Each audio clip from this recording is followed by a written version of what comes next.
오늘 새신자 성경 공부 제1과는 제목은 사람의 근원부터 시작됩니다. 창세기 1장 27절과 28절에 있는 말씀입니다. 우리 한번 읽어주시기 바랍니다.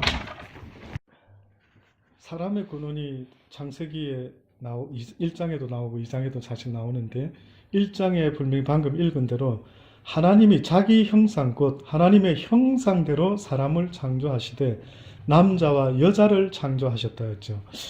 하나님의 형상대로 우리 사람을 처음에 지었댔는데 이 형상이라는 것이 영어로 이미지라고 했는데 그렇다 한다면은 지금 우리 인간의 모습이 하나님의 형상이다 이렇게 말하기가 좀 그래요 사실은. 그러나 그 유대인들은 인간의 모습을 가지고 하나님이 어떤 분인가를 굉장히 연구하는 사람들입니다. 그래서 예를 들어요.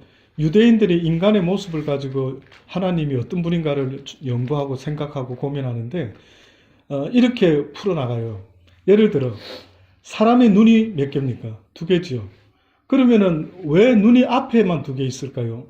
뒤에 있으면 안 되냐 그죠? 지금 우리 몸을 가지고 하나님의 이미지로 지었다 하니까 형상으로 지었다 하니까 그러면 우리 사람 몸을 잘 연구해 보면 하나님이 어떤 분인가를 알 수 있지 않을까? 일단 보이는 외모를 가지고 유대인들이 고민을 했을 때 그런 이야기가 있더라고요. 왜 하나님이 인간을 눈을 앞에다가 2개만 붙였을까? 뒤에 하나 더 있으면은 뒤에 도둑놈이 오고 하면 이렇게 볼 수 있고 좋을 텐데 왜 2개의 눈을 나눠 놓지 않고 앞쪽에다 다 몰았을까? 혹시 생각해 보신 적 있습니까? 잠잘 때 불편하니까. 잠잘 때 보면 그럴 수 있죠. 잠잘 때만 눈으로 이렇게 뒤에 있으면은 좀 불편하지 않을까. 그래서 유대인들이 생각해낸 거는요. 사람의 눈이 앞에 2개 있는 것은 사람은 뒤를 돌아보며 사는 존재가 아니다. 사람은 후회하며 사는 존재가 아니다. 사람은 앞을 향해서 미래지향적인 가치관을 가지고 앞을 보고 나가야 되는 존재. 그래서 인간은 앞으로 걸으면은 굉장히 편한데 뒤로 걸으라면은 불편하다. 그래서 하나님이 인간을 왜 이런 식으로 만들었을까라는 것을 생각했을 때 유대인들은 어떻게 보면 인간은 앞을 향해서 나가야 되는 존재다. 라는 식으로 인간의 보디를 가지고 그런 연구를 하는 민족이 어떻게 보면 이 히브리 민족들입니다. 그래서 하나님이 인간을 창조했을 때 자신의 형상을 따라 지었다 할 때 신학교에서도 여러 가지 토론을 하죠. 과연 그 형상은 우리 보디를 말할까 아니면은 우리 내적인 어떤 속성에 대해서 이야기를 하는 것일까. 자, 일단 오늘은요. 자기 형상, 하나님의 형상대로 사람을 창조하시고 남자와 여자를 창조하셨대. 처음에는 남자부터 했습니다. 여자부터 같이 동시에 만들어지지 않았죠, 성경에. 그래서 사람들이 갸우뚱하는 겁니다. 왜 하나님이 남자를 먼저 지었다가 나중에서야 남자가 아담이 독처하는 것이 보기 좋지 못해서 그를 돕는 배필로 여자를 지어야겠다라고 이렇게 했을까요? 여자가 존재하는, 아내가 존재하는 이유가 서로 사랑해라라고 하나님이 지은 것 같지만 성경은 뭐라고 말씀하냐면 여자는 남자를 돕는 배필로 지음을 받았대. 그럼 뭘 도와라는 거죠? 뭘 도와라는 거예요? 뭘 도와라고 성경에 이렇게 여자를 돕는 배필로 지었을까? 그때 아담이 받았던 미션이 있었어요. 하나님께. 그 미션이 뭐였느냐 하면은 이 땅을 아름답게 지켜야 되는, 가꾸어야 되는 동산지기가 첫 번째 미션이었어요. 근데 보니까 그것만 있은 게 아니고 땅을 다스리고 정복하고 땅에 번성해서 충만해라 이렇게 됩니다. 그러면 여자가 돕는다라는 것은 여러 가지가 있을 수 있겠지만 가장 대표적인 것은 뭐냐면은 생명을 낳는 거였어요. 여자는 아담을 돕고 아담은 하나님을 돕는 자인데 하나님의 그 뜻을 이루는 자들인데 여자가 당시에 뭘 도와야 될까? 무엇이 가장 하나님이 여자를 지었을 때 필요로 하는 역할일까? 그것은 애를 놓는 겁니다. 생육하고 번성하는 거예요. 예, 이것이 원래 안 그랬으면 하나님이 계속 만들어냈겠죠. 흙으로 또 짓고 또 짓고 또 짓고 했는데 결국은 하나님을 돕는 그 미션은 바로 여자들은 아이를 얻는 것이 있었다. 그중 이제 그 외에도 같이 이제 하나님의 뜻을 이루어가는 게 있었겠죠. 그래서 남자와 여자를 나중에 시간을 두고 창조하게 됩니다. 그래서 남자는 진흙으로 지음을 받았지만 여자는 재료가 뭔지 아십니까? 남자의 갈비뼈. 그래서 남자들은 많이 모이면은 군대도 가고 진흙이 뭉쳐지면은 큰 성을 이루는데 여자들은 재료가 뼈기 때문에 많이 모이면 모일수록 다가닥다가닥 시끄러워진대. 그래서 여자들이 군대를 잘 가지는 않습니다. 단체 생활에 남자들은 강한 면이 있는데 단체 생활에 여자들은 약점이 있다. 물론 요즘 시대에는 또 여군도 있고 이스라엘은 여자들도 가지만은 그래서 이거는 이 이야기는 근거는 유대인들 이야기입니다. 지금 제가 여자들이 모이면 시끄럽다 이 말을 제가 지어낸 게 아니고 유대인들이 연구를 한 거예요. 야, 이상하다. 여자들은 모이면 시끄럽지? 이랬는데 보니까 뼈로 지음을 받아서 시끄러운 경향이 있다. 막 이렇게 생각을 했다는 거죠. 자, 그리고 이제 아까 말한 대로요. 하나님이 그들에게 복을 주시며 주님이 주신 복, 무슨 복일까 궁금합니까? 그들에게 이르되 생육하고 번성하고 땅에 충만하라. 땅을 정복하라. 바다의 고기와 공중의 새와 땅에 움직이는 모든 생물을 어떻게 하라고요? 다스리라. 자, 다스리라고 했지 이들이 먹을 수 있었습니까? 없었습니까? 키워서 잡아먹어라. 이거는 없었어요. 처음에.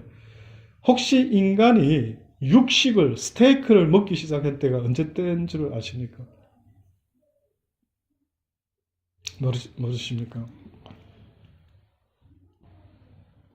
로마 때 홍수가 일어나고 나서. 홍수는 맞았어요. 홍수 단어는. 로마 때가 아니고 방주. 노아 때지. 예. 노아 때에 홍수가 일어나서 노아 방주가 이제 그의 가족들을 살렸죠. 나머지는 다 죽었습니다. 홍수가 끝나고 나서부터 하나님이 허락한 법이 하나 있는데 그전에는 육식을 먹는 법이 없었어요. 그냥 우리의 음식을 뭘로 정하셨냐면은 땅에서 씨 맺는 채소와 열매 맺는 과일이 너희의 음식이 되리라. 근데 홍수가 있고 나니까 어떤 일이 벌어졌느냐 하면은 육식을 먹어도 된다고 허락이 된 거예요. 그때 우리 몸의 보디 상태가 많이 약화된 것 같아요. 그때 이 창조과학에서는 하는 말이 자외선이 엄청 들어오기 시작했다. 자외선. 급속도로 노쇠 현상이 일어났대. 그 전에 무드셀라 이런 사람들은 900세, 900 몇십까지 살고 보통이 500세, 600세 살았어요. 근데 인간의 생명이 급속도로 단축이 됐대. 왜? Why? 그때에 이런 창조과학회에서 하는 말이 있어요. 뭐냐면은 하나님께서 홍수를 이 땅에 일으키셨을 때에 하늘의 물과 땅의 물을 동시에 터뜨렸어요.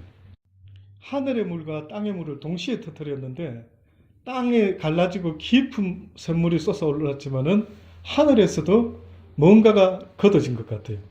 그래서 그때 이제 과학자들이 말하는 것은 보통 인간에게 그 당시 때는 자외선이 그렇게 많이 없었대요. 왜냐? 하늘에 궁창에 수증기가 있었고 땅에 수증기가 있고 땅에 촉촉하니 만드시고 바닷물이 있고 이래가지고 우리 인간의 그 삶의 환경이 온실하고 비슷했대요. 온실하고. 근데 홍수가 났을 때 하늘에 수증기가 거치면서 막 물이 되어서 쏟아지고 이러면서 자외선이 많이 유입이 되기 시작합니다. 그러면 지금 우리 봉택 형제님이 늙어가고 있죠. 얼굴이 지금. 노쇠 현상이 일어나고 있죠. 이게 왠지는 아시죠? 과학적으로. 이게 자외선 때문에 그렇대요. 자외선. 물론 우리가 세포도 늙어는 가지만 우리 얼굴이 급속도로 늙어지는 어떤 경향이 있는 밖에서 일하는 사람들, 특히 자외선의 현상 때문에 평생 자외선을 안 받고 살 수 있으면 좋겠지만 그 자외선은 결국 우리를 이렇게 노쇠하게 하도록 만들어내는 역할을 하는. 자, 그러면서 인간이 어떻게 보면 풀만, 과일만 먹어도 스트롱했던 상태에 우리가 있었는데 환경의 변화가 일어나면서 우리 몸이 약해지기 시작하는 거예요. 그랬을 때 노아 홍수 이후에 우리 인간에게 육식이 먹도록 허락이 됩니다. 그래서 그때부터 어떻게 보면 인간이 스테이크를 먹기 시작했다라고 이제 볼 수가 있어요. 그러나 그 전까지는 뭘 짐승을 키워서 잡아먹는 이런 게 아니었고, 한마디로 지금 오늘 말씀을 보니까 너희들은 생육하고 번성하고 땅에 충만하라. 그리고 땅을 정복하고 바다의 고기, 공중의 새, 땅에 움직이는 모든 생물들을 다스리래. 청지기 말합니다. 청지기. 잡아먹으라 한 게 아니고 잘 다스리라. 그래서 조화롭게 자연과 함께 더불어서 살아가도록 하나님이 주신 환경입니다. 그러니까 우리가 자연의 환경 이야기할 때 짐승과 이런 모든 것들은 제외시키는 게 아니라 다 필요로 합니다. 나무도 꽃도 또 이런 짐승들도 다 필요로 한다. 그래서 오늘 제1과 1번에서 하나님께서 천지를 창조하셨습니다. 첫째 사람, 하늘, 빛과 어둠, 다 성경에 있는 말씀이죠. 이사야에도 이야기를 하고 있습니다만은 땅, 새 하늘, 새 땅, 산과 바람, 만물, 보좌, 주관, 정사, 권세, 세상. 뭐 우리 자연은 다 알겠는데 여기 특별히 8번에 보니까 보좌, 주관, 정사, 권세, 이 모든 게 다 하나님께서 창조하시고 주관하신다 하는 것을 덧붙여 이야기를 하고 있습니다. 그 다음 2번 한번 읽어 주십시오. 사람은 하나님의 형상대로 창조를 하셨다. 하나님의 형상대로 창조하셨다는 말은 사람 속에 영혼과 인격을 넣어서 창조하셨다라는 말이다. 서두에 제가 말했죠. 외적인 면만 창조를 말할 수 있는 게 아니고 원래 하나님의 형상이라는 것은 볼 수 있는 형상이 아니다. 인비주얼, 비주얼 형상이기 때문에 그러면은 겉으로 뭐 지금 우리가 눈이 앞에 2개 있고 뭐 귀가 옆으로 있고 뭐 코가 콧구멍이 2개 앞쪽에 있고 뭐 이런 걸로만 하나님이 어떤 분인가 하는 것을 보는 것은 한 단편적인 면이기 때문에 실상은 우리 속에 있는 우리의 형질, 이것이 어떻게 보면 그래서 사람 속에 영혼과 인격을 넣어서 창조하셨다. 또 이 표현 중에 하나 플러스 하자면은 우리에게는 자유의지를 주셨다. 이렇게 하나 더 추가를 해서 말할 수가 있어요. 우리 인간이라는 그 속에는 영혼이 있는데 그 영혼 속에 혼적인 인격이 있고 또 그 인격 속에는 자유의지라고 하는 것이 사실은 있다. 그래서 첫 번째로 최초의 남자는 흙으로 창조하셨고 최초의 여자는 남자의 갈비뼈 다 이야기했죠. 그 이후의 사람은 남자와 여자가 동침하여 자녀를 낳도록 하셨다. 최초의 남자의 이름은 아담, 사람이라는 뜻입니다. 최초의 여자의 이름은 하와, 여자라고 하는 뜻이 있습니다. 세 번째, 사람을 창조하신 이유와 목적에 대해서 이사야 43장 7절에 보면은 하나님의 영광을 위하여 우리가 지음을 받았다라고 첫 번째 나와 있습니다. 하나님의 영광을, 자 그럼 제가 여쭤볼게요. 하나님의 영광이라 하니까 조금 막연한 느낌도 드는데 이걸 뭐 좀 쉽게 혹시나 말한다면 뭘까요? 우리가 하나님 영광을 위해 존재한대요. 하나님 영광을 위하여. 그럼 꽃으로 한번 예를 들까요? 꽃이 사람을 위해서 존재한다. 만약에 꽃이. 물론 꽃은 뭐 저것들 생각에는 저거는 피고 싶어서 하나님이 펴라 해서 폈는데 혹시나 꽃이 사람을 위해서 뭐 폈다라고 전제를 한다면 그러면은 꽃을 보는 사람이 향기도 맡아보고 아우 이쁘구나 아우 좋다 이 뭔가를 느끼죠. 그래서 걔네들은 마음껏 우리 주인님이 사람이 기분 좋게 좋은 향기 풍기고 활짝 피고 뭐 하겠죠. 예를 들어. 자, 그런 것처럼 만약에 내 존재가 나를 위함이 아니고 하나님을 위함이라는 거죠. 하나님을. 기분 나쁘십니까? 자존심 있으면 나쁠 수 있죠. 내 존재가 나를 위함이 아니고 내가 누구 때문에 지음을 받았다라는 게 여기서부터 이제 하나님에 대한 그 믿음의 길이, 갈림길이 서는 것 같아요. 그러니까 사람들이 자기 존재가 하나님이라는 분을 위해서 존재하고 있다는 걸 망각하는 거예요. 알지를 못하는 거예요. 내가 내 자리를 잘 지키고 살아가야 된다라고 할 때 내 자리가 바로 하나님을 영화롭게 하는 자리가 바로 내 자리라고 성경이 나를 지은 목적을 이야기하는 거예요. 그래서 여러분이 나를 위해서 살게 되면 피곤한 인생이 된다. 피곤한 인생이 된다. 그리고 그건 만족도 안 되고 기쁨도 없다. 이것이 하나님이 알려주는 거죠. 그래서 인간의 존재는 첫째는 하나님의 영광을 위해서 존재하는데 그 영광이라고 하는 것은 하나님이 창조하신 아름다운 삶의 모습. 이게 이제 성경에 구체적으로 막 여러 가지 나왔죠. 하나님 사랑하고 한마디로 말하면 내 이웃을 내 몸과 같이 사랑하라. 이것이 바로 인간의 존재 목적이다. 이것이 바로 하나님을 영광 돌리는 거다. 그러니까 만약에 하나님께 어떻게 영광 돌린다고요? 하나님을 사랑하는 그 마음으로 이웃을 사랑하면서 섬기는 그 사랑의 삶이 활짝 핀 꽃과 같은 향기로운 모습이 될 수 있다. 한번 생각해 보셔야 됩니다. 과연 내가 이때까지 어떻게 살아왔는가요? 근데 많은 사람이 사랑이라는 가치는 내가 창조된 이유인데도 불구하고 그 사랑을 위해서 살지 않고 자기를 위한, 자기를 사랑하는 이기심의 모습으로 살아가 변질이 되어 있다 이거죠. 그래서 하나님이 자꾸만 누누이 너를 버려라, 너를 쳐서 복종해라, 이웃을 내 몸과 같이 사랑하라 계속 말씀하고 있습니다. 그래서 사랑의 향기를 피우지 못하면 저와 여러분은 하나님 앞에 갔을 때에 그 어떤 것으로도 대신할 수가 없다. 저 그런 의미에서 옛날에 심수봉 씨가 러시아 민요를 갖다가 개작해서 노래 부른 거 있죠. 백만송이 장미. 가사 한번 의미해 보세요. 그 가사가요, 제가 언제 처음 딱 들었을 때 깜짝 놀랐어요. 이거 성경적인데. 거기 제가 다 기억은 못하지만 그 보면은요, 백만송이 백만송이 꽃을 피우라고 내 별나라에서 이렇게 파송을 받아가지고 내가 이 땅에서 백만송이의 꽃을 피워야 되는데 그 백만송이의 꽃을 다 피우고 나면은 내 별나라로 내가 돌아간다고. 이런 내용. 그래서 이건 무슨 민요가, 이런 민요가 다 있지. 이게 무슨 이런 복음적인 민요가 있을까요? 너무 놀랐어요. 진짜 복음적인 것 같아요. 그래서 여러분 한번 기회 닿으면은 심수봉 씨의 백만송이 장미를 조금 그런 우리의 미션으로 생각하고 사랑의 꽃을 피우라는 그분의 그 뜻이 있는구나라고 보고 한번 노래를 들어보면은요, 의외로 이게 진짜 이런 누가 일부러 이렇게 복음을 이렇게 표현했구나 싶을 정도의 내용입니다. 자, 그래서 결국은 하나님의 영광을 위해서 우리는 지음을 받았고요. 그 다음에 두 번째가 하나님의 찬송을 부르게 하기 위했다.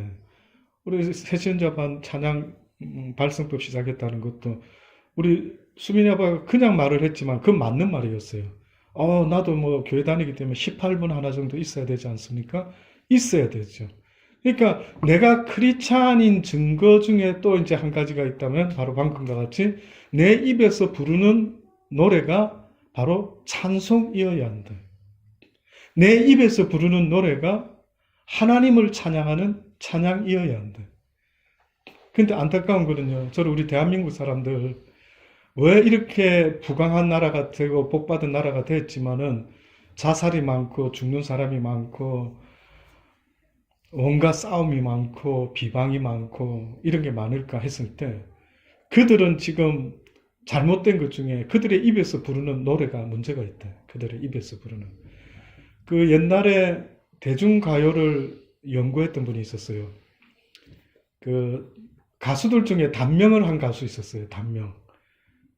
잘 나가다가 돌연사하고 뭐 어떤 이유로든 죽고 교통사고로 죽고 이상한 가수들이 그런 경우가 있다. 이게 가수들.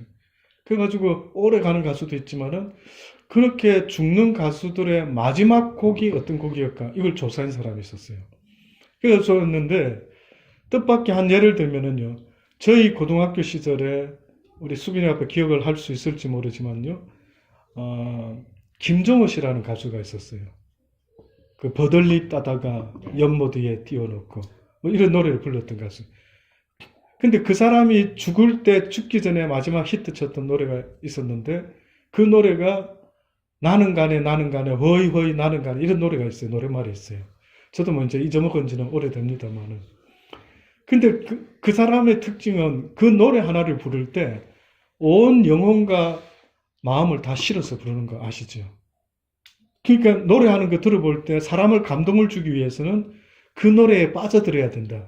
그 가사에 빠져들어서 내가 그것을 온 영혼을 실어서 노래한다. 근데 인간이 하나님을 찬양하는 가사가 아닌 그 반대의 가사를 가지고 노래를 부르게 되면은 그것이 올무가 되어가 내 영혼을 끌고 가는 힘이 있어요. 이걸 알았다면 이 사람들은 그런 식의 슬픈 노래를 부르진 않았을 거예요. 가네 가네 나는 가네 덧없는 세상 왔다가 나는 떠나가네 이런 노래를 부르는 것이 그냥 상관없는 듯 했지만은 그 노래를 부르고 다 떠나가는 거예요. 왜냐? 성경의 말씀대로 네 입에서 나온 그 말이 올무가 되어서 너를 끌고 갈 것이다라고 말에는 파워가 있다라는 거예요. 그래서 우리가 하나님 형상 이야기할 때 말도 있어요. 말. 아까 지금 우리가 하나님의 형상 따라 지음을 받았다라고 했을 때 그 이미지 속에 그 속사람 속에 영혼과 인격과 자유의지와 또 하나를 더 추가하려면은 말이 있어요. 말. 하나님은 천지를 창조할 때 뭘로 창조했습니까? 말로 창조했죠. 그러면은 하나님의 그 창조의 파워는 어떻게 보면 입에 있다, 말에 있다고 볼 수 있어요. 근데 인간들이요, 정말 조심해야 되는 부분이 입인데, 이 입을 가지고 이 터진 주둥이라고 해가지고 이걸로 아무 말이나 하고 있으니까 이것이 우리에게 그 창조의 능력이 있어가지고 우리를 내 말엔대로 끌고 가는 거예요. 그래서 우리 조상들도 신을 몰라, 하나님을 모르는 사람들도 어떤 속담을 만들어내는지 아십니까? 말이 청량빛을 갚는다. 말이 씨가 된다. 말이 계속해서 말 때문에 이야기했어요. 그래서 성경에는요, 유독 듣기는 속히 들어도 말하기는 조심해야 된다고 우리의 입술에 파수꾼을 세워야 된다라고까지 그렇게 성경이 말을 하고 있어요. 그래서 이 입술이라는 게 그만큼 중요하다라는 사실을 잊지 마셔야 됩니다. 그래서 우리가 두 번째가 하나님의 찬송을 부른다. 그래서 집에서도 우리가 가족송 하는 이유도 집에서 찬송을 부르게 하기 위해. 그래서 온 가족이 세상 노래 부르는 것보다 하나님을 찬양하는 이 노래를 그때만이라도 노래 연습하면서 부를 수 있도록 하는 거고요. 세 번째, 하나님의 자녀 삼아 예수 믿게 하여 천국에 들어가게 하려고 하신다 하는 게 있죠. 이 이야기를 하게 되면 질문이 들어올 수가 있습니다. 처음부터 그냥 하나님 나라로 다 이끌어 가시면 되지, 왜 그러면 이 복잡하게 예수를 보내서 그를 다시 믿게 하고 아니면 처음부터 죄짓지 않도록. 그래서 제가 이 교재를 가지고 이스투드에서 매주 월요일마다 한 사람을 데리고 레슨을 하고 있어요. 성경 공부를. 우리 희선 집사가 소개를 해서 같이 지금 하고 있는데, 여기 이 이야기를 하는데 이거 마치고 나서 이분이 이러더라고요. 질문이 있다고. 그게 무슨 질문입니까 했더니만, 자기가 성경을 보니까 선악을 알게 하는 나무를 동산 중앙에다가 뒀다 했는데, 그러면은 선악을 알게 하는 나무를 따먹지 말기를 하나님이 원했다면 동산 중앙에 두시지 말고 귀퉁이의 모서리에 두셔야 되지 않았을까요? 근데 왜 동산 중앙에다가 두고는 따먹지 말아라 했을까요? 라고 물어보더라고요. 그래서 제가 아주 정말 좋은 질문을 했습니다. 이 성경을 보다 보면 그게 당연히 질문이 돼야 되는데 넘어가는 사람들이 있는데, 동산 중앙에 분명히 둔 것은 의도하심이 있었던 것 같아. 인간이 동산 중앙에 두었을 때 안 따먹을 수도 있었겠지만은 하나님은 어떻게 보면 모든 걸 알고 계시는 입장에서 따먹을 수도 있다라는 걸 분명히 아실 텐데 중앙에 뒀고, 또 그 이유 중에 하나는 사단을 없애지 않으시고 사단을 공중에서 내쫓으셔서 하늘나라에서 내쫓으시고 타락한 천사들이 공중의 권세를 잡고 그것도 에덴 동산까지 침투해가지고 들짐승을 통해서 인간과 말을 섞기 시작했죠. 그랬을 때에 어떻게 보면은 선악과를 따먹게 되는 이런 역사가 이제 나오게 되는데, 왜 안 따먹게끔 하실 수 없었을까? 근데 그거 보니까 제가 깨달아 보니까요, 하나님의 섭리는 안 따먹게 하는 게 아니었고 죄를 짓게끔 어떻게 보면은 그런 상황을 설정을 좀 뭐가 섭리가 있었던 것 같아요. 그래서 죄를 그러면 왜 짓게 하셨을까? 안 지으면 더 좋지 않을까? 또 그 질문하더라고요. 자, 그랬을 때 이렇게 설명을 했어요. 그 탕자의 비유를 설명했어요. 탕자의 비유에 보면은 하나님께서 그 써놓으신 내용 중에 어떤 아버지가 있었는데 두 아들이 있었는데 둘째 아들이 어느 날 아버지께 와서 상속을 받을 유산을 먼저 달라. 그러면 내가 이 돈을 가지고 내 인생 내 마음대로 한번 살아보겠다 하고 돈을 받아 나가지요. 그 나가서 사는데 돈을 다 쓰고 타락하고 나니까 그저 뭐 쥐염 열매도 돼지가 먹는 그것도 얻어먹을 수 없는 처지가 되고 말았습니다.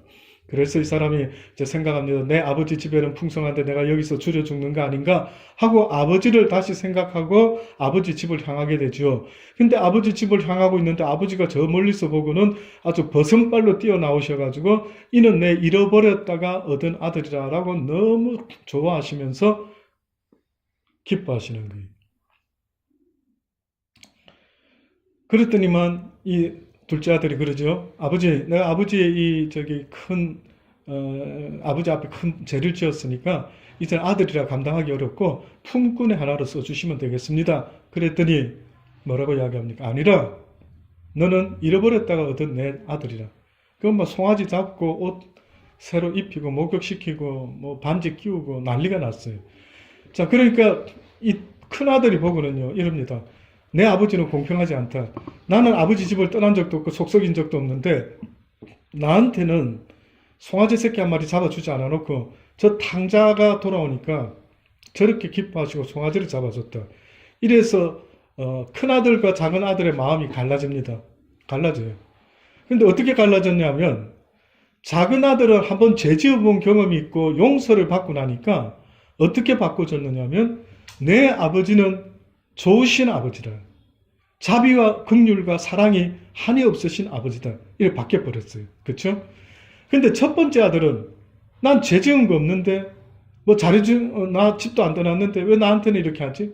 이래서 첫째 아들은 아버지가 공평하지 못한 아버지라 이렇게 말했어요. 공평치 못하다.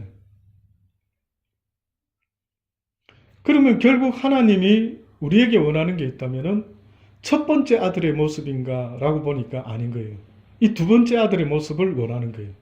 다시 말하면 첫 번째 아들이 혹시나 천사라고 만약에 가정을 한다면 이 천사들이 이해 못하는 게 있다면 하나님이 위대하신 분인 것은 이해하지만 하나님이 사랑의 하나님이라는 것을 이해하기는 힘이 어렵다. 맞습니까? 하나님이 사랑의 하나님이라는 것을 알고 싶으면 사랑을 느껴야 되는데 사랑을 어느 때 느낄 수 있는가 봤더니만은 좋은 게 좋은 거일 때는 사랑을 못 느끼는 거예요. 다시 말하면은 페리스 힐톤이라는 그 어떤 여자아이가 그 아버지가 막 호텔에 뭐 백만장자 모양이죠. 어렸을 때부터 그런 부잣집에 태어나니까 이 아이가 뭐 언젠가 인터뷰한 걸 제가 기억이 나는데 왜 사람들이 저리 땀 흘리면서 일하는지 모르겠다는 거예요. 왜 돈 벌려고 한다니까? 왜 돈 벌려고 저렇게 애쓰는지 모르겠대. 그러니까 이 사람은 자기의 이 부로 인하여 한 가지 가난한 사람들이 맛있는 음식을 먹었을 때 아우 감사, 땡큐, 기쁘다, 해피 이건 못 느끼는 거예요. 하도 어렸을 때부터 좋은 거를 먹었기 때문에 그게 당연한 걸로 느끼지 그걸 기쁨이라고 맛있는 거라고 행복이라고 이렇게 느끼기는 힘이 어렵다. 이게 우리의 한계예요. 우리 인간이라는 피조물의 한계의 모습이 우리가 무한한 어떤 기쁨을 누리기에는 우리의 이 제약된 육신의 삶이 그게 감당이 안 되는 거예요. 그래서 어떻게 보면 하나님께서는 우리에게 영원한 기쁨과 그 사랑을 사모하게 하고 맛을 보여주고 싶으신 게 있으신데 그게 어떻게 보면 우리로 하여금 죄를 지을 수밖에 없는 우리 존재에게 기꺼이 죄를 어떻게 보면 내버려 두고 계셨고 직접 죄를 허락한 게 아니라 사단이라는 자를 통해서 기꺼이 내버려 두셨고 그래서 사단의 역할은 죄와 이 모든 불순종을 만들어내는 역할이지만 하나님의 역할은 용서와 그 다음에 회복 이 모든 걸 주님이 하셔서 나중에 하나님 나라에 인도하실 때에 우리가 어떤 모습이기를 원하시는가 보니까 죄짓지 않은 상태가 아니라 죄를 용서받은 자의 그 기쁨과 감사와 사랑, 이것이 우리 입에서 영원토록 찬양케 하시려고 우리를 이런 역사의 힘든 섭리 속에다가 이끌어가고 계셨다라고 볼 수가 있습니다. 그래서 결국 하나님이 우리를 창조하신 목적은 우리를 거듭나게 하셔서 천국에까지 꼬링을 시키려고 하는 그 마지막 창조의 역사가 남아있다. 그래서 우리는 이 땅에 태어난 것을 첫 번째 born이라고 한다면은 하늘나라 가는 것을 second born again, 일어나야 된다고 그렇게 말씀하고 있습니다. 사람들이 이 진리를 알 수만 있다면은 얼마나 좋겠습니까? 죽으면 끝이 아니라 죽음이라는 것은 믿는 자에게는 또 다른 born again의 통로에 불과하다. 그래서 죽음이 우리에게는 죽음으로 끝나는 게 아니라 영원한 생명으로 옮겨지는 삶의 변화다라는 것을 말씀하고 있죠. 그 다음 네 번째가 예수 믿지 않으면 지옥에 간다. 이게 사실입니다. 마가복음 9장 43절로 47절, 누가복음 12장 5절 한번 찾아보십시다. 나옵니다. 성경은 분명히 천국이 있다라는 것도 누누이 말했죠. 회개하라, 천국이 가까웠다. 근데 천국만 있는 것이 아니고 지옥이 있다라고 분명히 말하고 있습니다. 저는 참 전도자로서 어느 땐 안타까운 게요. 저들이 삶이 살다가 끝나면 뭐 다 천국으로 가는 게 아닌데 지옥으로도 갈 수 있는데 이걸 알았다고 한다면은 과연 이 많은 시간들을 저렇게 헛되이 낭비할 수 없을 텐데 안타까운 거예요. 그래서 성경에는 지옥 이야기가 있는데 이게 이제 대표적으로 이렇게 지금 우리 방금 읽었던 이 말씀에는 이렇게 표현을 합니다. 그 42절부터 사실 보면 이렇게 말하죠. 누구든지 나를 믿는 이 소자 중 하나를 실족케 하면 차라리 연자 맷돌을 그 목에 달리우고 바다에 던지움이 나오니라. 여기서 나를 믿는 이 소자 중에 하나라 했죠. 성경의 소자에게 냉수 하나 대접하는 걸 잊지 않겠다는 말은 넌 크리스찬을 말한 게 아니었어요. 하나님을 믿는 자를 말합니다. 하나님을 믿는 자를 누군가가 실족해 만들면, 더 이상 교회 안 다니게 만들어버리면은 그 사람은 어느 정도로 아주 하나님 앞에서 용서받지 못하냐면 차라리 연자 맷돌을 그 목에 달리우고 바다에 던지우는 것이 낫다 이랬어요. 목사 사기꾼도 있습니다. 목사 사기꾼도 있다. 자, 그런데 안타까운 거는 그 자들이 한 번쯤은 이 성경의 이 말을 읽었을 거예요. 얼마나 하나님을 만훌히 여기고 우습게 생각했으면 분명히 이래서는 안 된다라고 나와 있는데도 불구하고 만약에 어떤 사기를 쳐가지고 어떤 사람이 목사한테 사기당했다. 평생 어떻게 보면 교회는 안 갈 확률이 높죠. 진짜 하나님의 은혜가 아니면 회복하기가 쉽지 않을 거예요. 뿐만 아니라 교회 장로한테 비즈니스 사기당했다. 또 뭐 어쨌든. 또 하필이면 우리 하식집 주인이 알고 보니까 교회 다니는 사람이었는데 나한테 집에서 밥도 못 해먹게 했다. 이 온갖 일들이 많습니다. 그래가지고 결국은 야, 내가 저 목사 때문에, 저 장로 때문에, 저 집사 때문에 저런 자들이 교회 다니는 사람들이랑 나는 죽을 때까지 교회 안 다니겠다. 이렇게 결심까지 하게 만드는 이런 기가 막힌 일이 있죠. 그래서 지금 말씀하고 있는데 이 소자 중 하나를 실족케 하면 차라리 연자맷돌을 그 목에 달리우고 바다에 던지우는 것이 낫겠다. 만일 내 손이 너를 범죄케 하거든 찍어 버려라. 불구자로 장애인이 되어서 오히려 영생에 들어가는 것이 두 손을 가지고 지옥불에, 지옥 꺼지지 않는 불에 들어가는 것보다 낫겠다. 잘 이걸 한번 들어보셔야 됩니다. 만일 내 발이 너를 범죄하거든 찍어버리라. 절뚝발이로 영생에 들어가는 것이 두 발을 가지고 지옥에 던지는 것보다 낫다. 만일 내 눈이 너를 범죄케 하거든 빼어버리라. 한 눈으로 하나님 나라에 들어가는 것이 두 눈을 가지고 지옥에 던지는 것보다 낫다. 거기는 구더기도 죽지 않고 불도 꺼지지 아니하는 영원히 고통 가운데 살게 되는 이 끔찍한 일. 가끔 간증하는 사람들 이야기 들어보면 또 성경에도 있죠. 이게서 날 꺼내 주소서. 내가 이제 깨닫습니다. 나 이제부터는 말 잘 듣겠습니다. 하나님 살려주세요. 그런데 꼭 그 answer는 no way. 이제 길이 없다. 방법이 없다. 그 대표적인 이야기가 뭡니까? 부자와 거지 나사로가 성경에 보면은 둘 다 살다가 죽었는데, 거지는 부잣집 대문 앞에서 굶어 죽고 부자는 호화호식하다가 죽었어요. 근데 또 보니까 부자는 음부에 떨어져 있고 거지 나사로는 죽어가지고 아브라함의 품에 안겨가지고 있는 거예요. 그래서 와, 이게 뭐지 싶으니까 이제 아브라함이여, 저기 나사로한테 물 좀 찍어서 나 혀 좀 시원하게 해달라고 좀 물 좀 찍어주세요. 그러니까 네가 올 수도 없고 우리가 갈 수도 없다. 얘야, 네가 이 땅에 있을 때는 좋은 거 먹고 살지 않았느냐? 거지 나사로는 말씀대로 살다 보니까 너희 집 대문을 도둑질하지도 않고 살다가 굶어서 죽었다. 그래서 얘는 내 나라에서 잘 이제 먹는다. 이게 공평하지 않니? 너는 거기서 잘 먹었지? 이제 거지 나사로는 여기서 잘 먹는다. 그러니까 이것이 공평한 것이다. 라고 하면서 이야기를 하는 장면이 나오죠. 그때 그 장면에 이 부자가요, 얼마나 억울하기보다 얼마나 이 진리를 모르고 살아가지고 너무 분하니까, 그러면 아직 죽지 않은 내 형제들이 있는데 저 땅에 가서 저 나사로 보고 좀 가달라 해주세요. 그래서 이 지옥이 있으니까 제발 이곳에 오지 않도록 하나님 말씀대로 착하게 살아라고 알려주고 싶습니다. 그러니까 아브라함이 안 된대. 죽은 나사로가 살아서 가더라도 그곳에 있는 주의 종들이 복음을 지금도 전하고 있는데 그들의 말을 듣지 않으면 죽은 자가 살아서 가더라도 그 말을 듣지 않을 것이라. 그렇게 말해요. 그래가지고 결국은 부자는 그 음부에서 불 가운데 뜨거움이 고통을 당하면서 그게 있게 되죠.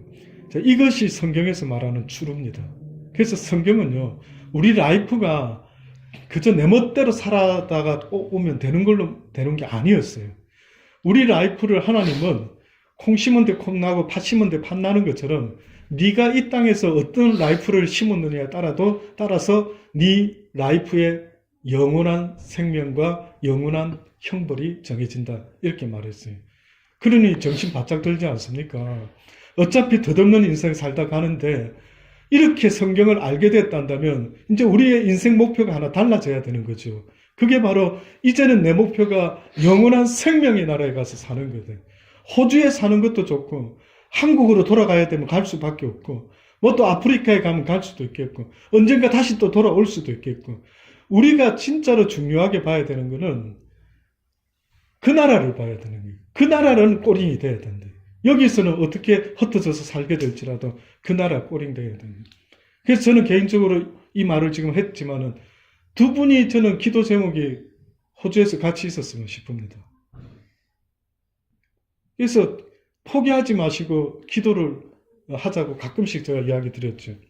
어떤 결과가 나더라도 또 포기하지 말고 기도하면서 두들겨 보자. 그럼 하나님이 하나님께 기도할 줄 알기 시작했다면 아버지가 그게 이뻐서라도 응답해 준다.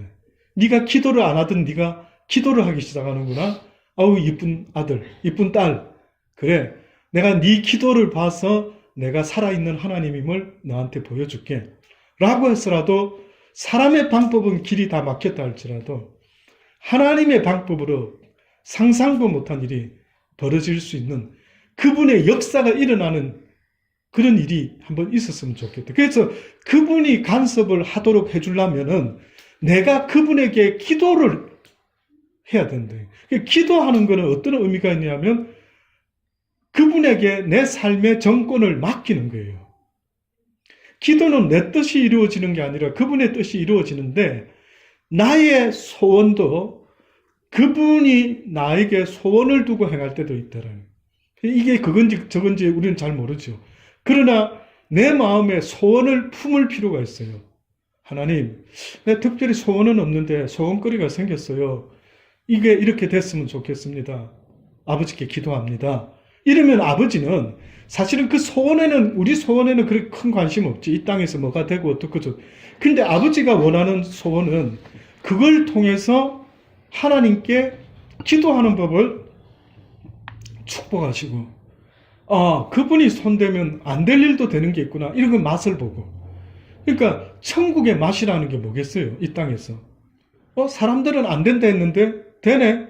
어찌 이런 일이 있을 수가 있어? 이렇게 맛보는 거예요. 이렇게 사단은 자꾸 심어주는 게 하나님은 무엇이든지 능치 못함이 없으시다라는 이 진리를 심어줘야 되는데 사단은 안 돼. 어쩔 수 없어. 우리 힘으로는 안 되는 거는 안 되는 거예요. 먼저 회개할 걸 생각해라. 회개할 거. 혹시나 내가 이 부분에 잘못된 게 있었구나. 하나님 죄송합니다. 용서해 주십시오. 이제는 아버지 손에 맡깁니다. 아버지의 선한 인도함을 구합니다. 이렇게 풀어나간다면은 하나님이 안 해주실 리가 없죠. 그래서 항상 우리의 기도의 전제 조건은 회개입니다. 회개. 내가 그동안 살아왔던 모든 잘못된 방법들, 잘못된 것들 하나님 앞에 진심으로 회개하고 뉘우치고 이제는 인간의 힘으로 애를 썼던 모든 것 아버지의 손에 맡겨드립니다. 이것이 사실은요. 우리가 이 땅에서 천국을 맛본다 할 때 그분의 그 역사를 맛보는 게 천국입니다. 그래서 오히려 어떤 어려움이 있습니까? 그럼 그것은 하나님을 경험하는 좋은 찬스로 삼고요. 저는 개인적으로 기도를 하고 있습니다. 특히 우리 가정을 위해서 우리 봉투경제 가정을 위해서 기도를 합니다. 다른 기도 내용도 많이 있겠지만 딴 거는 모르지만 함께 할 수 있는 이렇게 계시다가 갑자기 또 그 변화가 일어나면 새신자반이 사라져야 될 또 그런 아쉬운 운명이 있지 않습니까? 그래서 저는 너무 싫고 그래서 제가 싫어서라도 하나님 이게 웬 이런 시험이십니까? 저에게도 이게 도대체 왜 이런 일이 원하는 사람은 하나님 혹시나 보내버리시고 원치 않는 자들은 또 많이 있고 또 내가 모르는 이들은 있는데 내가 아는 분 나에게 만남을 주셨는데 아버지 무슨 뜻이 있으십니까? 진짜 기도가 절로 나오고 있습니다. 그러니까 저만 혼자 애달파서 기도하는 목사로 만들지 마시고요. 동참해 주셔서 함께 같은 마음으로 끝날 때까지 끝난 게 아니다. 그 이야기를 잊지 마시고 기도를 해주셨으면 좋겠습니다. 이거 개인적으로 잠깐 말씀이 옆으로 나왔습니다만은 그래서 예수 믿지 않으면은 지옥 간다 하는 것이 세 번째 하나님이 창조하신 이유와 목적입니다. 네 번째 하나님이 사람을 창조하시고 복을 주셨다. 그렇죠. 창세기 1장 28절 우리가 아까 전에 봤던 부분인데 하늘에 속한 신령한 복이 가장 큰 복이다. 하늘에 속한 신령한 복이 가장 큰 복이다. 물질은 땅에 속한 복이요. 천국의 복을 마련하는 재료의 복이다. 물질을 사람에게 주신 것은 땅에 쌓으라고 주신 것이 아니고 하늘에 쌓으라고 주신 것이다. 사람이 예수를 믿는 것은 물질의 복을 받기 위해서 예수 믿는 것이 아니다. 사람은 하나님의 자녀가 되어 예수 믿다가 천국 가서 하나님과 함께 영원히 사는 것이 가장 큰 복이요. 이것이 하늘에 속한 신령한 복이다. 한번 읽어봐야 되겠습니다. 마태복음 6장 19절로 21절에 있는 말씀까지입니다. 방금 우리가 읽어봤던 이 마태복음 6장 19절, 20절, 21절 보물이라고 하는 개념으로 봤을 때 이 땅에서 보물이라 한다면 대표적으로 재물이죠. 돈. 근데 돈을 은행에 세이빙해 두지 말라는 겁니다. 왜냐하면은 여기다 두면은 좀과 동록이 해하며 도적이 구멍을 뚫고 도둑질한다. 그러니까 돈이 모아놓고 이 땅에만 쌓아놓고 있으면은 언젠가 한 방에 날아갈 수가 있다. 그래서 돈이라는 것은 성경의 개념은요, 쌓아두는 개념이 아니라 쓰는 개념입니다. 어디다 쓸 건가 이제 숙제죠. 그러니까 성경에서 우리에게 돈을 버는 법을 먼저 지금 가르치는 게 아니고 항상 성경은 돈을 쓰는 목적과 방법을 이야기해요. 특이하죠. 우리는 어떻게 보면 돈 잘 버는 노하우 어디 없나? 성경에서 좀 돈 잘 버는 방법 가르쳐 주는 게 있으면 좋겠다. 이렇게 생각하십니까? 근데 성경에서는 돈 잘 벌 수 있는 방법은 하나님이 도와주는 것인데 그 중에 대표적인 게 11조입니다. 11조. 너희가 버는 수입의 10의 1조를 나에게 바쳐봐라. 그러면 네 곳간에 차고 넘치는 복을 내가 허락하나 허락하지 않느냐 나를 시험해도 좋다. 성경에 하나님을 시험하면 죽게끔 되어 있거든요. 근데 너무 신기한 거는 하나님이 왜 여러 말씀이 있을 텐데 하필이면 돈을 가지고 우리에게 뭐라고까지 말했냐면 10의 1조를 내라. 그렇지 아니하면 나는 네가 믿음이 있다라고 보기를 어렵다는 게. 이게 하나님의 그 모습입니다. 우리가 자녀들이 돈을 모았다가 엄마 생일 때 다 털어가지고 뭐 사줬을 때 우리 이러죠. 아이고 막 이 귀여운 아들 뭐 이렇게 엄청 좋아합니다. 똑같아요. 아버지 마음도. 어떻게 보면 하나님도 우리에게 먹고 사는 힘과 능력을 주셨는데 우리가 하나님께 땡큐 갓을 못하는 거예요. 땡큐 갓. 기도할 때 세상 사람들은 밥 그냥 먹습니다. 그냥 차려놓으면 막 저가 막 그냥 벌어서 먹는 걸로 막 꾸역꾸역 먹죠. 근데 크리스찬들은 모여서 기도하고 먹습니다. 땡큐 갓. 하나님 감사합니다. 이렇게 귀한 음식 주신 아버지께 영광을 돌립니다. 이걸 벌 수 있는 힘도, 이렇게 마련할 수 있는 힘도, 모든 것도 햇볕도, 이 곡식을 지금 우리 입에 들어오게 한 것도 하나님의 은혜입니다. 이렇게 하나님께 땡큐 갓을 하고 먹는 집안이 있는 반면에 그냥 막 허겁지겁 감사도 모르고 먹는 사람이 있어요. 그래서 하나님이 감사하는 법을 가르치기 위해서 너희가 10의 1조를 나 여호와께 바치라. 이게 10의 1조라는 것은 의미가 상당합니다. 군대에서도 뭐 10m라 했나? 10m에서 하나 가면 9m에서 뛰어내리는 그 낙하 훈련을 하게 되면은 뭐 20m, 30m 가능하다. 근데 그게 딱 고비래요. 그게 무서우면은 그 위에 할 수가 없더라. 희한하게 또 그런 수치가 진짜 맞는지 몰라도 10의 1조라는 개념이 그런 거라네. 10의 1조를 하나님께 낼 수 있으면 10의 2조든 3조든 9조든 이제는 궁극적으로는 내게 아니라는 거예요. 모든 게 다 주의 것이요. 이제는 주의 뜻대로 쓰겠다라고 하는 여기까지 가야 되는데 모든 사람들이 신앙생활하면서 발목이 붙잡히는 건 돈이에요. 돈. 신앙생활뿐만 아니라 세상 사람들도 발목이 붙잡혀 있는 게 돈입니다. 돈의 파워가 얼마나 대단한지 아시죠? 그래서 하나님이 법을 정했는데 이 땅의 10의 1조를 어떻게 보면 교회다 내라는 거예요. 레위 지파를 또 정했어요. 모든 족속들이 땅이 기업이 있는데 레위 지파는 기업이 없어요.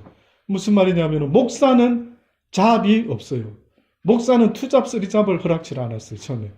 그래서 목사는 다른 지파들이 세상 일을 해서 돈을 버는 사람들이 그 돈으로 목사를 먹고 살리더라도 그건 이 시대가 정한 게 아니에요.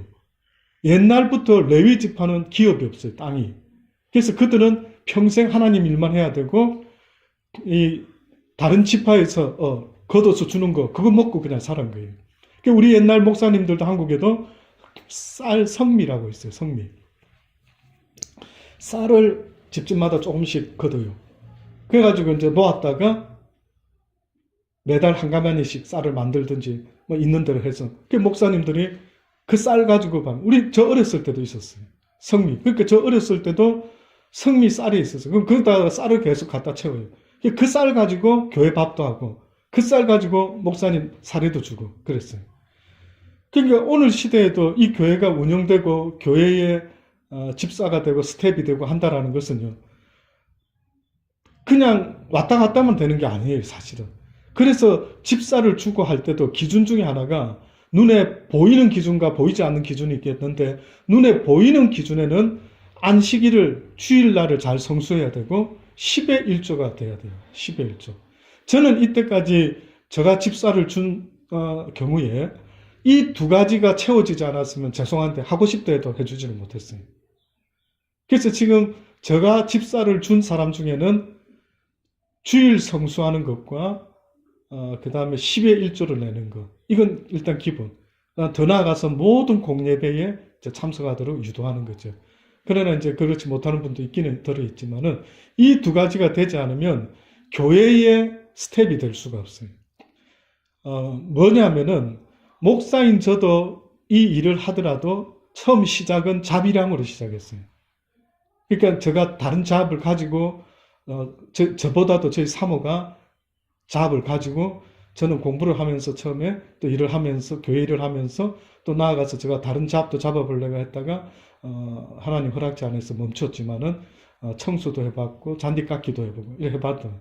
자, 그러면은 바울 같은 사람도 폴도 어떤 잡이 있었느냐면 천막 텐트 메이커였어요. 텐트 메이커. 그러면 바울이 이렇게 말해요. 내가 너희들이 선교비도 줘서 그걸 가지고 선교도 했지만은 내가 너희들에게 피해를 끼치지 않기 위해서 자비량으로 이 일을 한다라고 그렇게 말해요. 그러니까 궁극적으로 우리가 돈을 벌고 무엇을 하고 하는 것은 모두가 다 교회 일을 돌아가게끔 만들기 위해서 하는 거예요.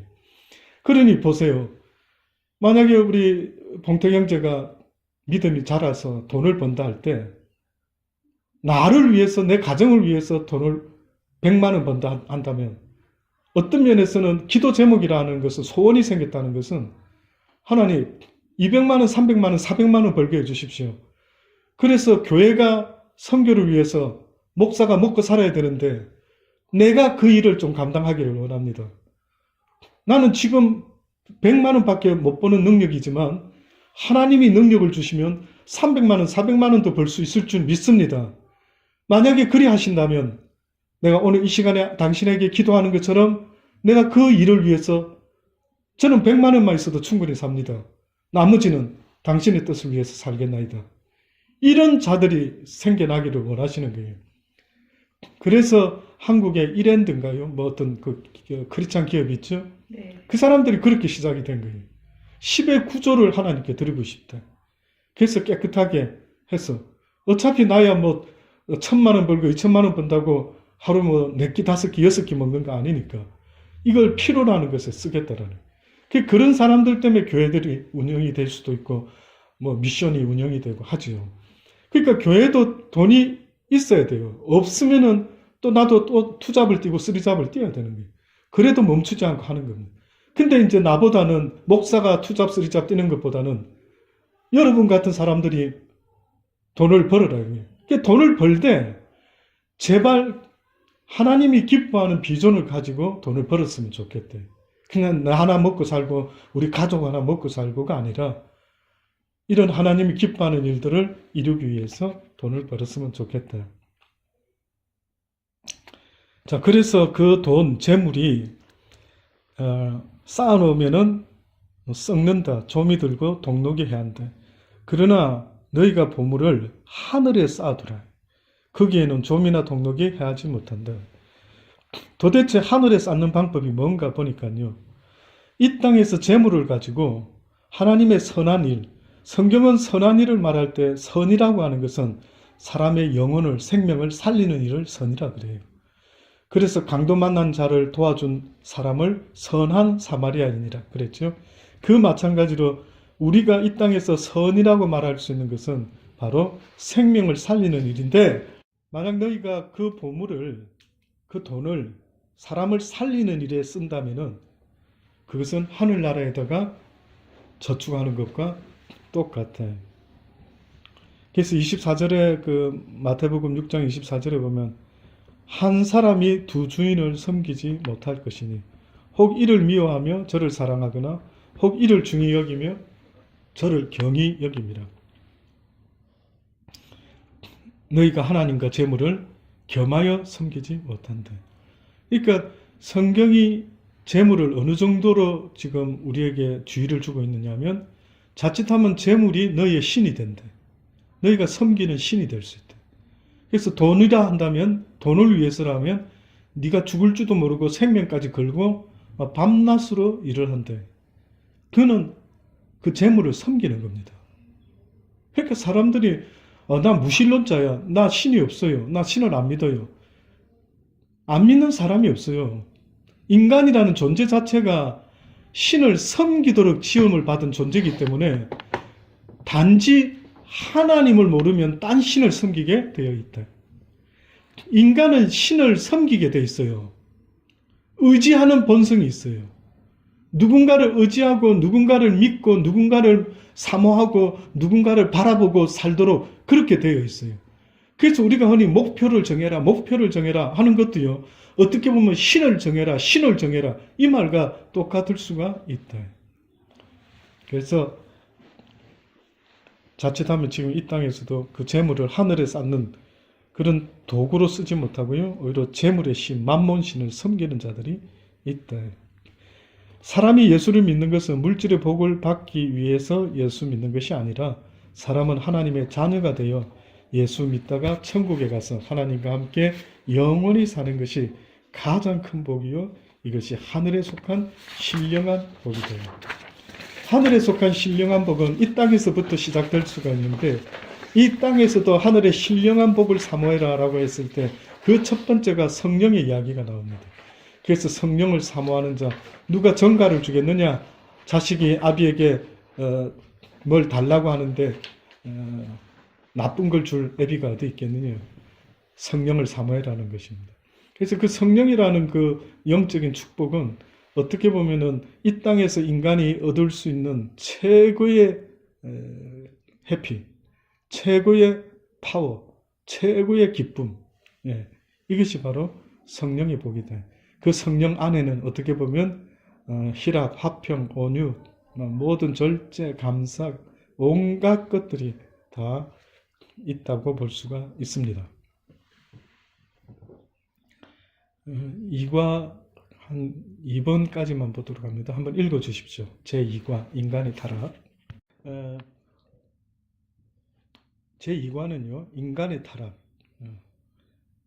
하나님은 최초의 사람을 에덴 동산에 살게 하셨다. 근데 인간이 타락했다라는 말은 하나님의 말씀을 불순종하고 어겼다라는 데서부터 시작이 됩니다. 그 케이스가 어떤 케이스였느냐 하면은 동산 중앙에 있는 선악을 알게 하는 나무 실과를 먹지 말라. 먹으면 죽는다 했는데 먹게 된 사건이죠. 그 당시 때 선악과를 따먹고 나서 첫 번째 변화가 일어난 것이 있다면 그들의 눈이 밝아져서 그들이 벌거벗은 것을 봤어요. 그러면 그 전에 벌거벗었으나 그들이 부끄러워하지 아니했다 했는데 선악과를 따먹고 눈이 밝아지면서 그들이 벌거벗은 것이 부끄럽게 느껴졌다라는 게 이게 중요한 이야기입니다. 벌거벗은 상태는 그때나 지금이나 선악과 따먹기 전이나 따먹고 나서나 똑같죠. 근데 상태는 똑같았었는데 그 상태를 쳐다보는 인간의 마음이 달라지고 말았어요. 그래서 범죄하기 전에는 부끄럽게 느껴지지 않았는데 선악과를 따먹고 나니까 부끄러운 수치감이 느껴졌다. 그 떳떳함이 이제 떳떳하지, 더 이상 떳떳하지 않다. 그래서 어떻게 보면은 이 벌거벗었다라고 하는 이 개념이 어떤 면에서는 하나님 앞에서는 하나님의 은혜 가운데 그렇게 쉽게 말하면 모든 하나님의 은혜 속에서는 죄가 있을 수 없고 부끄러움이 있을 수 없고 감사와 기쁨과 즐거움만이 있는 상태였는데 죄를 짓고 나니까 이것이 다 무너지고 말합니다. 그래서 이제는 꺼리낌이 생기고 부끄럽고 창피하고 하나님의 낯을 피하여 무화과나무 아래 숨어버리고 이런 일이 벌어졌어요. 그래서 인간의 심령의 변화가 일어났는데 죄지은 심령의 변화는 한마디로 말하면 평강이 사라지고 말한 거예요. 평강이. 그 은혜가 사라졌다라는 것은 우리 심령의 평강이 사라진 거예요. 그래서 두렵게 되고 수치심을 느끼고 이렇게 뭔가 마음의 컴피가 안 일어나는 이런 일이 벌어집니다. 그래서 성경에 뭐라 합니까? 하나님만이 줄 수 있는 것이 있는데 그것이 바로 평안이다. 세상이 줄 수 없는 것. 편안한 것은 돈으로 살 수 있죠. 근데 내 심령의 평안은 돈으로 살 수가 없다라고 그렇게 성경이 말씀하고 있습니다. 아무쪼록 우리가 이 말씀들을 한번 생각해보고 내가 이제까지 살아왔던 걸 돌아보고요. 그래서 저는 지금이라도 not too late. 지금이라도 깨달을 수만 있다면, 아직 내가 살아있을 때 깨달을 수만 있다면 하나님의 은혜다. 그래서 한편 강도도 죽기 직전에 그 주님 앞에 놀라운 고백을 하지 않습니까? 당신의 나라 낙원 임할 때 나를 기억하여 주십시오. 나도 그 나라에 가고 싶습니다. 그 순수한 어떻게 보면 너무나 당연한 고백 한마디에 오늘 네가 나와 함께 낙원에 있게 될 것이다. 그렇게 약속을 해주셨습니다. 우리 이렇게 살다가 언젠가 늙어갈 것이고요. 할아버지 할머니 될 겁니다. 혹시나 여기서 또 누구는 또 허리가 꼬부라져서 걷는 것도 지팡이 짚고 다닐 수도 있을 거고요. 결국은 떠나게 되겠죠. 결국은 떠납니다. 내 순서가 언젠가 오겠죠. 근데 그때 당황하지 아니하고 오히려 하늘나라를 사모하며 이렇게 말씀을 지키며 서로 사랑하면서 도와주면서 같이 커피 마시면서 이렇게 사는 아름다운 삶을 우리 모두가 살아갈 수 있게 되기를 바라고요. 여기서뿐만 아니라 저는 하늘나라에서까지도 같이 만나서 성경 공부했으면 좋겠습니다. 혹시